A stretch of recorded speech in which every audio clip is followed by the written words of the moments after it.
Hello friends, मैं विरान सोलंकी मेरे YouTube channel में आप सबका स्वागत करता हूं।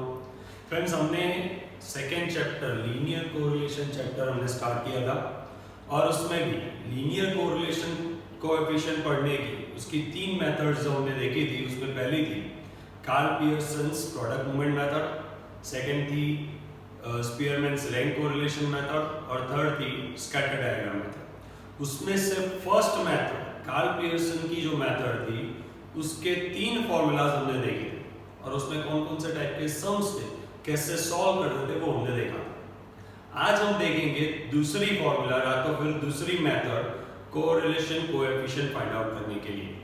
ठीक है, चलो उस मेथड का नाम है स्पीयरमैन्स रैंक कोरिलेशन कोएफिशिएंट मेथड। अब होता क्या है इस मेथड में, तो कई बार कुछ वेरिएबल्स ऐसे होते हैं जो आप क्वालिटेटिवली ही मेजर कर सकते हो, मतलब उसको आप क्वांटिटेटिवली मेजर नहीं कर सकते।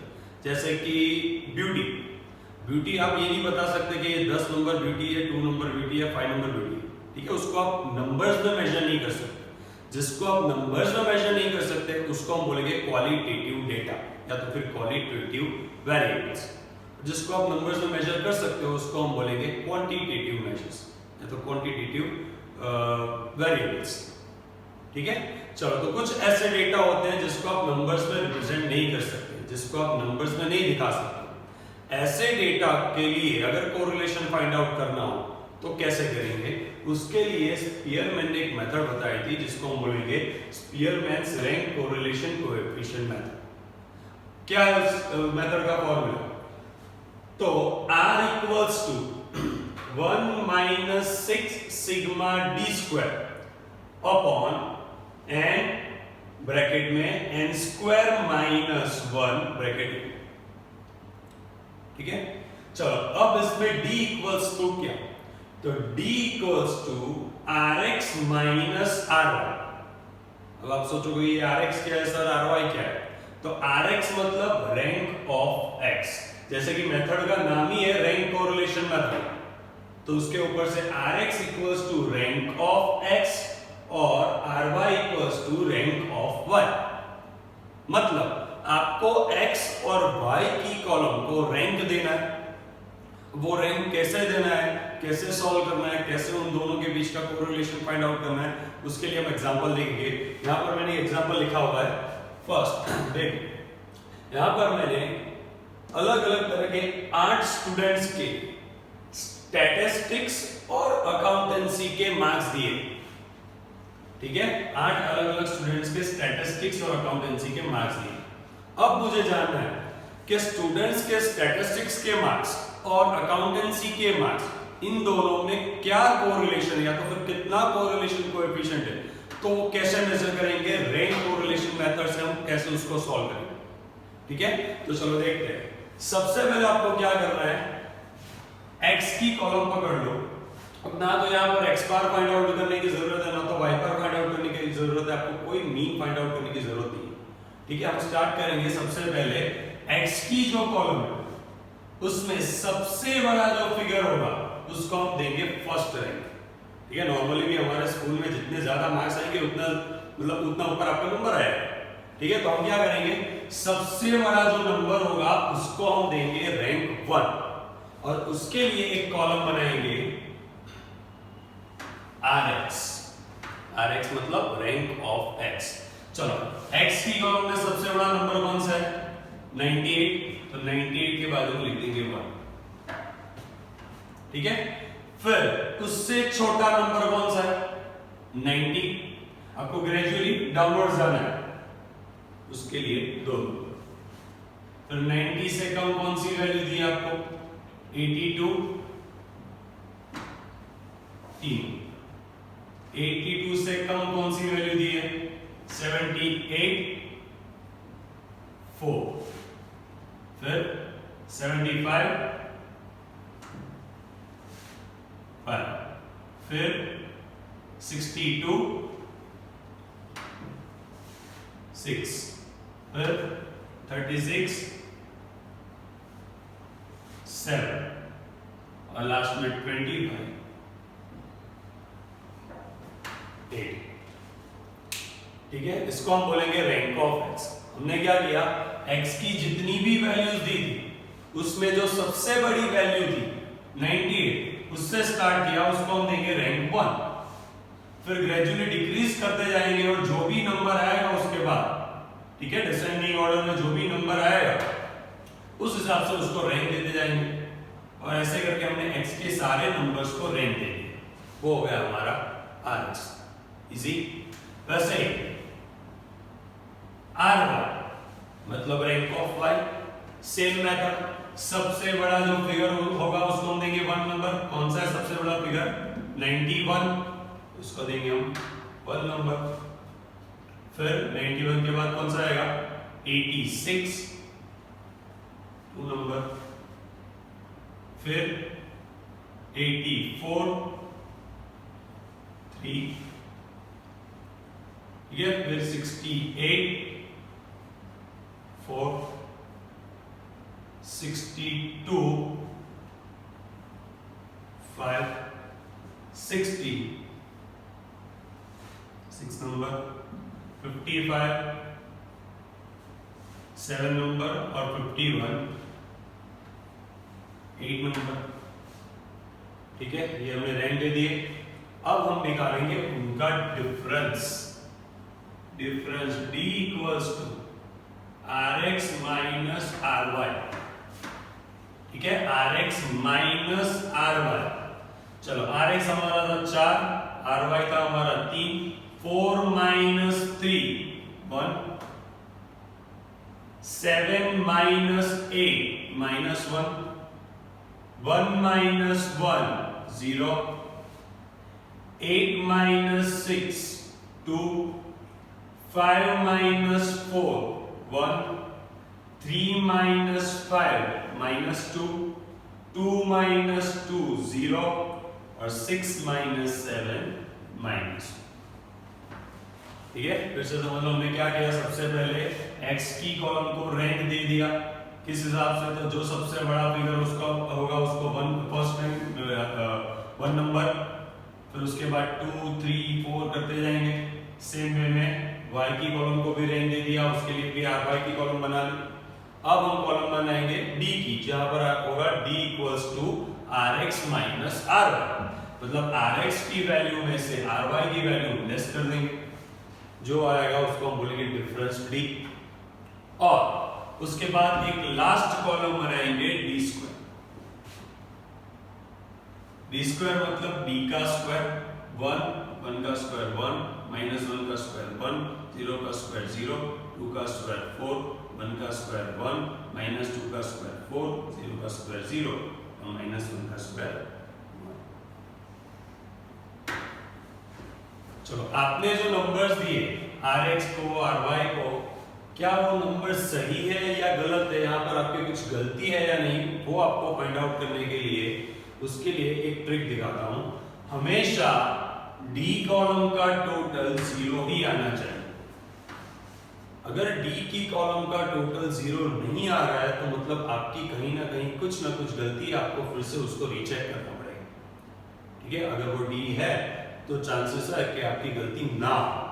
कि ऐसा जरूरी नहीं है, कई बार होता भी है कि गलती हो फिर भी d टोटल 0 आ सकता है, लेकिन 99% केसेस में ऐसा नहीं है। इसलिए अगर आपका टोटल 0 नहीं आ रहा है, इसका मतलब कुछ ना कुछ गड़बड़ है, आपको फिर से उसको रीचेक करना पड़ेगा। ठीक है, चलो d स्क्वायर की कॉलम बना ली, उसका टोटल करो 1 + 1 2 + 4 6 + 7 + 4 11 + 1 12। चलो, जैसे ही आपका टोटल आ गया, नीचे लिखेंगे हम उसकी formula r equals to 1 - 6 sigma d square upon n bracket में n स्क्वायर माइनस 1। ठीक है, चलो 1 - 6 सिग्मा d स्क्वायर। सिग्मा का मीनिंग हमने क्या देखा था? Sigma equals to total. Sigma का मीनिंग क्या होता है? टोटल।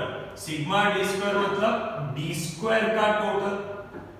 क्या आ रहा है? d स्क्वायर का टोटल 12, तो लिखेंगे यहां पे 12 अब n ब्रैकेट में n स्क्वायर माइनस 1। चलो, n मतलब नंबर ऑफ ऑब्जर्वेशंस। कितने ऑब्जर्वेशन दिए हमको?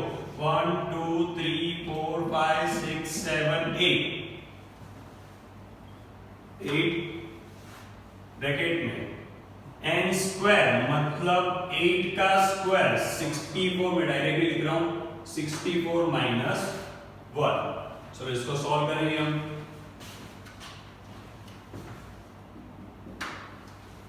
चलो 6 into 12 72 64 minus 1 equals to 63 into 8 504।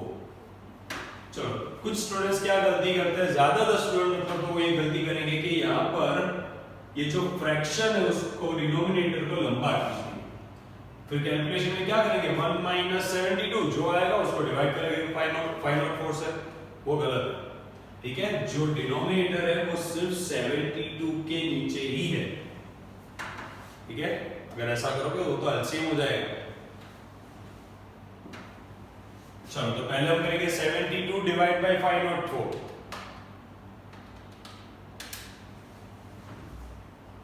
चलो आंसर आ रहा है कुछ 0.14। तो 1 माइनस 0.14 1 माइनस 0.14 करोगे तो आंसर क्या आएगा 0.86। ठीक है, ये वो आपका रैंक कोरिलेशन कोएफिशिएंट, एकदम इजी मेथड है, कुछ एक्स्ट्रा नहीं करना है, सिर्फ एक ही चीज जो नंबर्स दिए उसको रैंक दे दो, किसी को फर्स्ट रैंक, किसी को सेकंड, किसी को थर्ड। कैसे देंगे, जो सबसे बड़ी वैल्यू उसको फर्स्ट रैंक, जो सबसे छोटी वैल्यू होगी उसको लास्ट रैंक। ठीक है, उस हिसाब से रैंक देते जाओ, rx ry निकाल लो, दोनों का डिफरेंस निकाल लो, d equals to rx minus ry और फिर उसका स्क्वायर कर दो। ठीक है, एक चीज यहां पर सिर्फ इतनी याद रखनी है आपको कि डिनोमिनेटर लिखते टाइम ये एक के नीचे नहीं आना चाहिए, एक के डिवीजन में नहीं होना चाहिए। यहाँ पर 1 माइनस फिर पूरा सेट दिया है कि 6 sigma D square upon n bracket में स्क्वायर माइनस। ठीक है, चलो आई होप कि आपको समझ में आ गया होगा।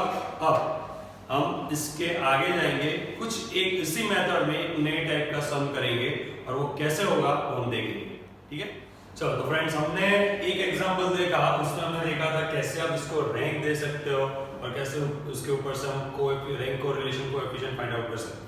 ठीक है, अब ऐसा ही कुछ एक एक्स्ट्रा एग्जांपल हम देखेंगे। यहाँ पर मार्क्स इन इकोनॉमिक्स और मार्क्स इन गुजराती यहाँ पर आपको दिए। ठीक है, इकोनॉमिक्स में कितने मार्क्स है और गुजराती में कितने मार्क्स है किसी पर्टिकुलर स्टूडेंट्स के, तो वो यहाँ पर आपको डेटा दिया है। अब उस डेटा के ऊपर से आपको rank correlation coefficient find out करना है। तो सबसे पहले तो हम क्या करेंगे, उसको रैंक देंगे। कैसे, तो कॉलम बनाएंगे rx की, जहां पर x की जो वैल्यूज है इसको बोलेंगे हम x और इसको बोलेंगे हम y। चलो x की जो कॉलम है उसमें जो सबसे बड़ी वैल्यू हो उसको हम बोलेंगे, उसको हम देंगे फर्स्ट रैंक। चलो इन सब में से सबसे बड़ी वैल्यू कौन सी, 60 को देंगे रैंक 1, फिर उसके बाद 50 रैंक 2, फिर 40 रैंक 3, फिर 30। अब यहां पर कॉम्प्लिकेशन आना शुरू हो जाएगा। क्यों, क्योंकि इसके बाद अगर डिसेंडिंग ऑर्डर में जाएंगे तो आएगा 30 और उसको हमको रैंक देना है 4th। ठीक है, 4th रैंक देना है, पर 30 हमारे पास 3 बार दिए। कितने बार दिए, ये ऑब्जर्वेशन रिपीट हो रहा है, यहाँ पर 3 बार 30 दिए। तो क्या करेंगे, इसको 4 दे, इसको 4 नंबर दे या फिर इसको 4 नंबर। ठीक है, अगर एक को दिया तो बाकी 2 बुरा मान देंगे, वो तो नहीं चलेगा। आपको देना है तो तीनों को सेम नंबर ही देना पड़ेगा, क्योंकि तीनों की वैल्यू भी सेम ही। अगर वैल्यू सेम है तो उनका रैंक भी सेम होगा। ठीक है, इसलिए हम क्या करेंगे, जिस नंबर पे या तो फिर जिस रैंक पे आप अटके हो, हमने 1 2 3 रैंक दे दी, उसके बाद कौन सा रैंक आ रहा है, 4th। ठीक है, पर 4th रैंक के लिए हमारे पास 3 ऑब्जर्वेशन दिए, तीनों की वैल्यू सेम है। तो हम क्या करेंगे, 4 5 और 6 तीनों रैंक का एवरेज निकालेंगे। ठीक है, एवरेज तो आपको सबको आता ही होगा, तीनों का टोटल करो divide by number of observation कर लो। ठीक है, तीनों का हम एवरेज निकालेंगे। वो कैसे निकालेंगे और क्यों 4 5 6 लिया, तो कौन से रैंक पे हम अटके थे, 4th रैंक पे अटके थे और कितने नंबर्स दिए हमको, 3 ऑब्जर्वेशन दिए, तो एक को 4 रैंक दे, एक को 5th रैंक दे दे और एक को 6th रैंक देगी तो नहीं चलेगा, क्योंकि तीनों की वैल्यू सेम है तो रैंक भी तो सेम होना चाहिए। तो हम क्या करेंगे, 4, 5th और 6th रैंक का एवरेज निकालना। देख लो 30 का एवरेज नहीं निकालना है, मैंने 30 प्लस 30 प्लस 30 नहीं किया है, जो रैंक आया उसका एवरेज निकालना है। 4 प्लस 5 प्लस 6 डिवाइड बाई 3 तो क्या आएगा 5। तो हम क्या करेंगे, तीनों 30s के सामने लिख देंगे 5 5 और 5। ठीक है, यहां पर ऑब्जर्वेशंस रिपीट हो रहे हैं, समझ लो ऑब्जर्वेशंस यहां पर रिपीट हो रहे हैं। अगर ऑब्जर्वेशन रिपीट हो रहे हैं तो फिर उसकी कैलकुलेशन करते टाइम हमको ये चीज करनी पड़ेगी, जो नंबर पे आप रिपीटेशन में आ रहे हो, मतलब जहां पर भी जिस रैंक पर वो नंबर रिपीट हो रहा है तो वो रैंक का एवरेज निकालो। 3 नंबर रिपीट हो रहे हैं तो हम 3 रैंक का एवरेज निकालेंगे, 4 प्लस 5 प्लस 6 का, और डिवाइड बाय कर देंगे 3। क्यों, क्योंकि 3 डिजिट से इसलिए डिवीजन में 3, एवरेज आया 5, तो 30 के सामने लिख देंगे 5। ठीक है, अब आगे बढ़ेंगे। 30 के बाद कौन सा नंबर आएगा, 20। कौन सा रैंक, 4 दे, 5th दे, 6th दे या 7th दे। तो हम क्या करेंगे, 4 5 6 का एवरेज निकाल दिया, मतलब 6 तक तो हमारा कंप्लीट हो गया रैंकिंग। अब 6 के बाद कौन सा डिजिट आता है, 7, तो हम देंगे उसको 7। कई बार गलती क्या करोगे आप, 5 लिखा तो उसके बाद 6 लिख दोगे सीधा, वो गलत। ठीक है, जो आपने एवरेज निकाला 4 5 6 का, 6 तक का एवरेज हो गया, तो 6 के बाद कौन सा नंबर आएगा, 7, तो 7 नंबर हम दे देंगे 20।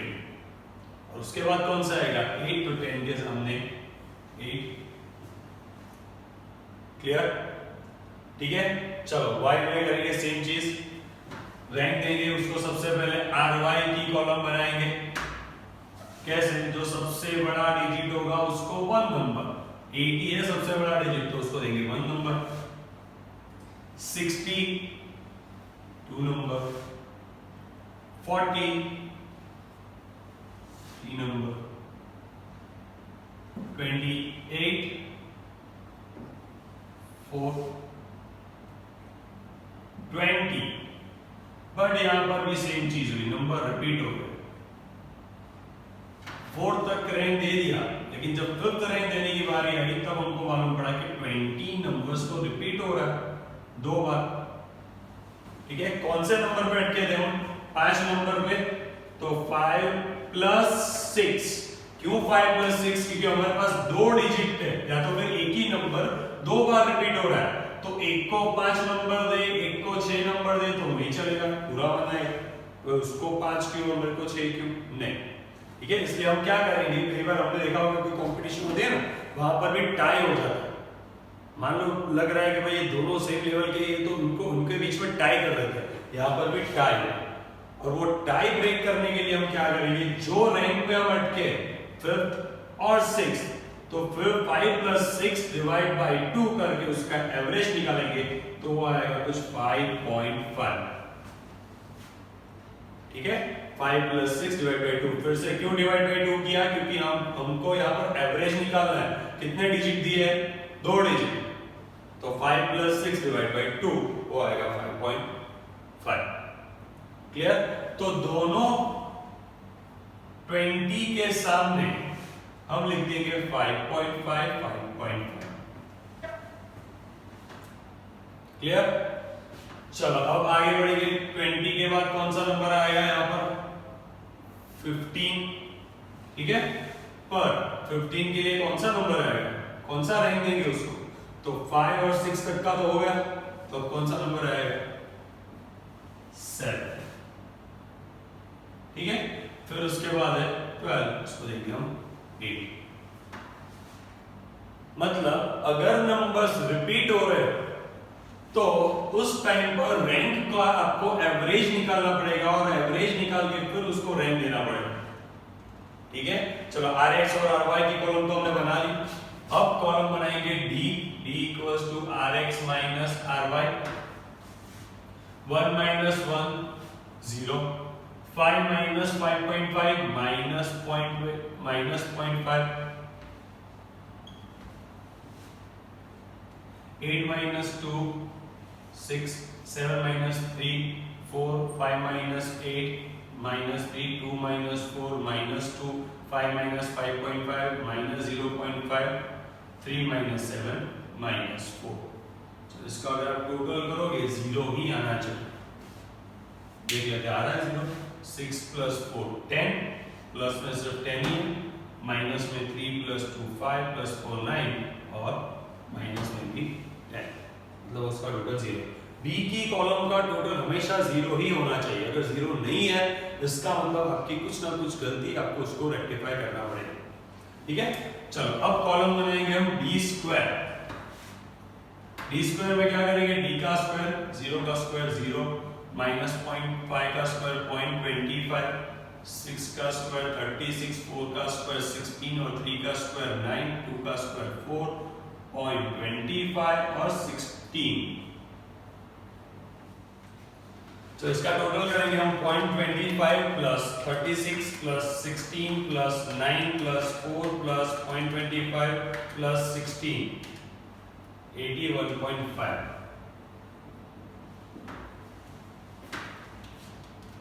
ठीक है, अब एक चीज जो एक्स्ट्रा आपको करनी है यहां पर वो है, इसके लिए कॉलम आपको एक अलग से टेबल बनाना पड़ेगा।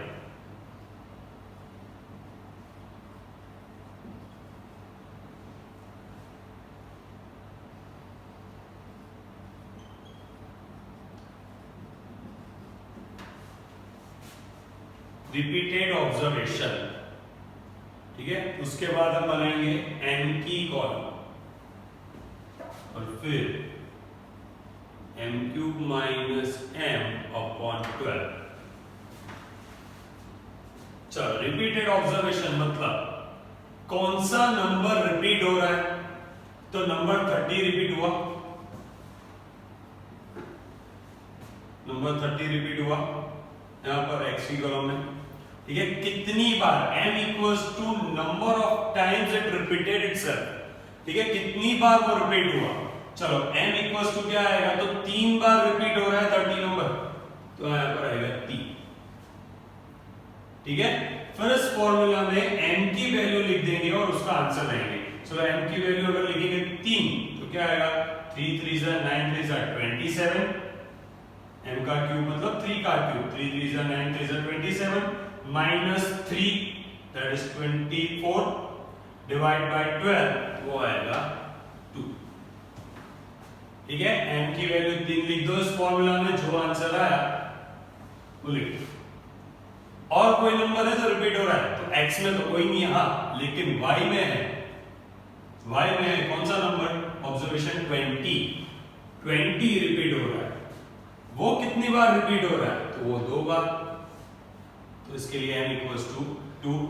चलो, फिर से m की वैल्यू लिखो 2 यहां पर, तो m क्यूब मतलब 2 2 जा 4 2 जा 8, 8 माइनस 2 6, 6 डिवाइड बाय 12 0.5।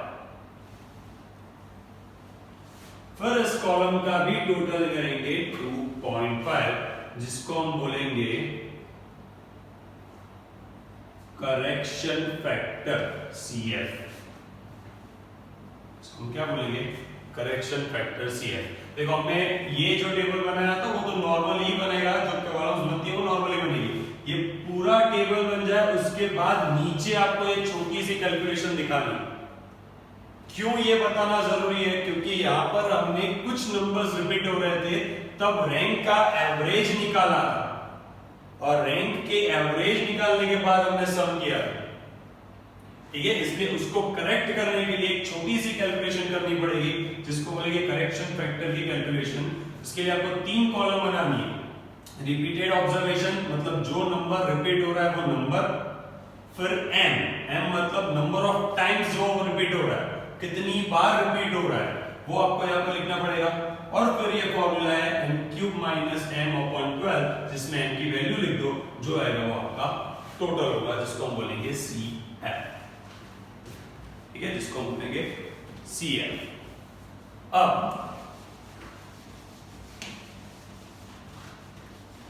फॉर्मूला लिखेंगे। अब हमने जो फॉर्मूला देखी थी उसमें था कुछ यूं था कि r equals to 1 minus 6 sigma d square under root n bracket में n स्क्वायर माइनस 1। बट यहाँ पर कैलकुलेशन थोड़ी चेंज। क्यों? क्योंकि यहाँ पर हमने हमारे पास नंबर्स जो थे वो रिपीट हो रहे थे, इसलिए हमने अलग से एक बॉक्स भी बनाया था रिपीटेड ऑब्जर्वेशंस के लिए करेक्शन फैक्टर करके। ठीक है, ये हमने पिछले समय नहीं बनाया था। क्यों? क्योंकि यहाँ पर वहां पर कोई नंबर रिपीट नहीं हो रहा था।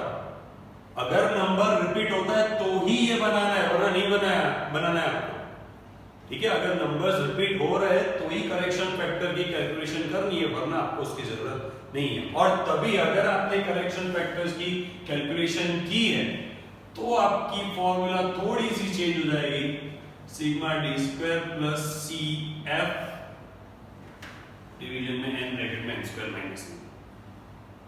ठीक है, फर्क सिर्फ इतना पड़ेगा। हाँ, पर अगर ये अगर ब्रैकेट नहीं लिखोगे आप तो कुछ यूं हो जाएगा 6 इंटू सिग्मा डी स्क्वायर। इसीलिए मैंने लिखा है ब्रैकेट में लिखा है सिग्मा डी स्क्वायर प्लस सी। चलो उसकी वैल्यू पुट ऑन करेंगे 1 माइनस 6 ब्रैकेट में sigma D square. Sigma D square हमारा कितना आया था 81.5, तो ब्रैकेट में लिखेंगे 81.5 प्लस CF का टोटल कितना है आपका 2.5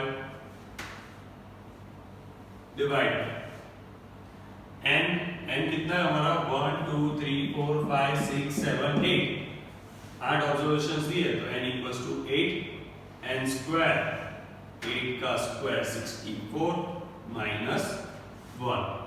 चलो 1 माइनस 6 अब 81.5 प्लस 2.5 तो क्या आएगा 84। ठीक है, divide by 8 into 63 1 minus 6 into 84 आएगा 504। 8 इंटू 63 आएगा 504। 1 माइनस, चलो दोनों कैंसिल हो जाएंगे, 1 माइनस 1 आंसर आएगा आपका 0। ये 0 भी आंसर हो सकता है। ठीक है, चलो फिर से एक बार देख लेते हैं हमने क्या यहाँ पर अलग किया। तो इस सम में नंबर ऑफ ऑब्जर्वेशंस रिपीट हो रहे थे, इसलिए हमने क्या किया, जब उनको रैंक देने की बारी आई तो जिस रैंक पे वो अटके थे वहां से रैंक की एवरेज निकाली और यहाँ पर हमने उसको रैंक दे दिया। फिर हमने कॉलम बनाई rx ry बना के, फिर हमने कॉलम बनाई d की, d equals to rx minus ry, फिर उसका स्क्वायर किया d स्क्वायर। और एक चीज जो हमने एक्स्ट्रा की वो थी ये छोटा सा टेबल जहां पर हमने रिपीटेड ऑब्जर्वेशंस के लिए कैलकुलेशंस की, करेक्शन फैक्टर्स फाइंड आउट किए। ठीक है, कौन कौन से नंबर रिपीट हो रहे थे 30 और 20 नंबर रिपीट हो रहे थे। तो 30 और 20 m इक्वल्स टू कितनी बार वो रिपीट हुए, तो 30 3 बार रिपीट हो रहा था तो हमने यहाँ पर 3 लिखा। 20 2 बार रिपीट हो रहा था तो यहाँ पर हमने 2 लिख दिया। ठीक है, और यहाँ पर था m क्यूब माइनस m/12, इसमें m की वैल्यू पुट ऑन की, जो आंसर आया उसका टोटल करो। टोटल को हम बोलेंगे करेक्शन फैक्टर CF। ठीक है, फिर फॉर्मूला लिखी, फॉर्मूला में माइनर चेंज हुआ क्या, तो sigma D square plus CF हो गया। ठीक है, और अगर ये आपने ब्रैकेट नहीं किया तो उसकी कैलकुलेशन कुछ यूं हो जाएगी, 6 इंटू 81.5 करना पड़ेगा। इसीलिए मैं बोल रहा हूँ कि जब कभी भी फॉर्मूला लिखो तो ये ब्रैकेट बनाना जरूरी है। ठीक है, वरना कैलकुलेशन रॉन्ग हो जाएगी आपकी। 6 into sigma D square plus CF upon n bracket में n स्क्वायर माइनस 1। ठीक है, तो वैल्यूज पुट ऑन करो, आंसर लाओ, आंसर आया आपका 0, कोरिलेशन कोएफिशिएंट आपका हो जाएगा 0। आई होप आपको समझ में आ गया होगा पूरी की पूरी फॉर्मूला। अब नेक्स्ट लेक्चर से हम स्टार्ट करेंगे इसी मेथड के या तो फिर इसी चैप्टर के अलग अलग छोटे छोटे सम्स के हम ट्राई करेंगे। स्कैटर डायग्राम मेथड हमारा बाकी है, लेकिन वो हम लास्ट में ही करेंगे जब पूरा चैप्टर खत्म हो जाएगा। तब मैं जब थ्योरी करवाऊंगा, थ्योरी के साथ ही उस स्कैटर डायग्राम की जो मेथड है उसको भी ले लेंगे। ठीक है, आई होप आपको समझ में आ गया होगा। आपको ये सब घर से करना है, रिपीट करना है, और मैं जो भी PDF भेजूंगा आपको उसको भी आपको फॉलो अप करके उसको भी सॉल्व करना है। ठीक है, अगली बार फिर मिलेंगे इसी चैप्टर के नए सम्स के साथ, नए छोटे छोटे सम्स जो आपको 2 या 3 या 4 मार्क्स कवर करने में आपको हेल्पफुल होंगे। ठीक है, तब तक के लिए थैंक यू।